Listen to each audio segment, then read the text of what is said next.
السلام عليكم. السلام عليكم. وعليكم السلام. بارك الله فيكم وفي علمكم ونفع بكم المسلمين يا شيخ. وإياك، تفضل. بارك الله فيك يا شيخ. في مسألة أريد أنك توضح إلي مسألة القنوت في صلاة الفجر، وما هو الراجح وما هو قول العلماء لو في مسألة في خلاف. بارك الله فيك.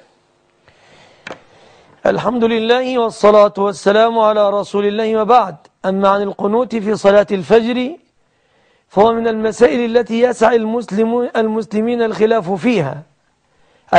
فيها يسع المسلمين. هذا وإن كنت أميل إلى القول القائل بأنه يفعل في وقت النوازل، يغلب القنوت في الفجر، وإن قنت في غيرها جاز.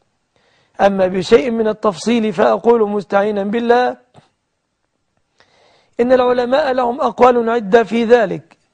يستحب الشافعي رحمه الله، الإمام الشافعي، القنوت في الفجر دوما، بناء على أن النبي صلى الله عليه وسلم قنت في صلاة الفجر. وفي بعض الروايات لكن سندها ضعيف ما زال الرسول يقنت حتى فارق الدنيا. وأيضا استدل بعض الشافعية كالحافظ ابن حجر بحديث كان النبي صلى الله عليه وسلم يقنت في المغرب والفجر، قالوا فنسخ القنوت في المغرب وبقي في الفجر مختلف فيه فبقينا مع الأصل. الأحناف يرون بدايته ولا أرى وجههم صحيحا.